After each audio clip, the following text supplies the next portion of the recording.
In the beginning, God speaks again, not to form life, but to test faith.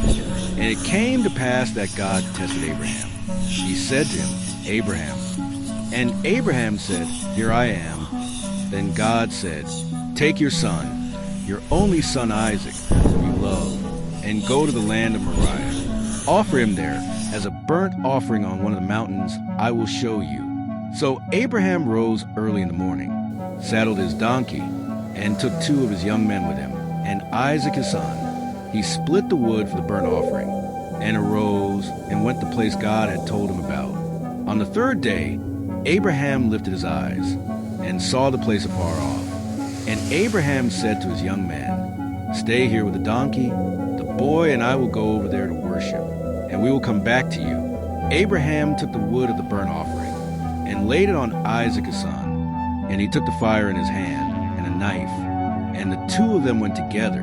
But Isaac spoke to Abraham his father, and said, My father.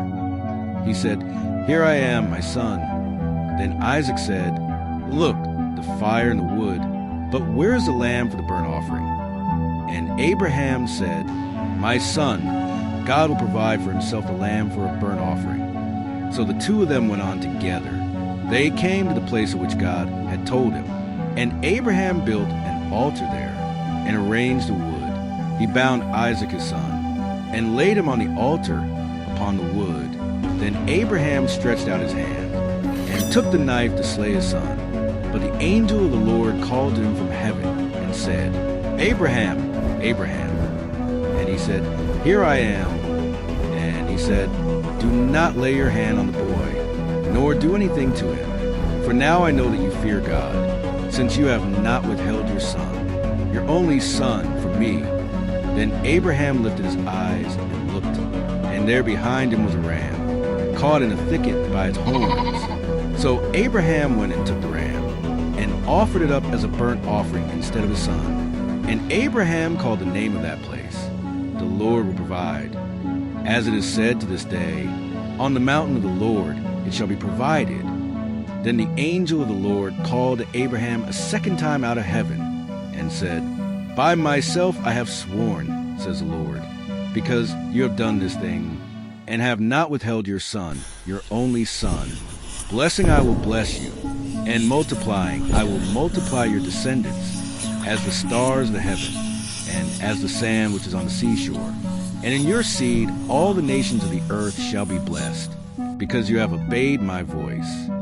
And the son was spared, but the altar was not empty. A substitute stood in his place. And far off in time, on another hill, another only son would walk the path but would on his back.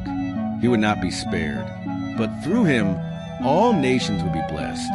And so Abraham and Isaac walked back down the mountain, hearts forever changed by what had taken place. The test was real, the faith was proven, and the provision divine, because sometimes God asks for everything, not to take it, but to show us what he will give instead. A substitute, a promise, a future. This story is not just about obedience. It is about trusting God when nothing makes sense, believing that even in the hardest tests, God sees, God hears, and God provides. If this story stirred something in your heart, don't scroll away. Like, comment, and subscribe right now, because you might not see us again when the next story arrives. And trust us, you won't want to miss what's coming. What would you have done if you were in Abraham's place? Could you trust God with the one thing you love the most?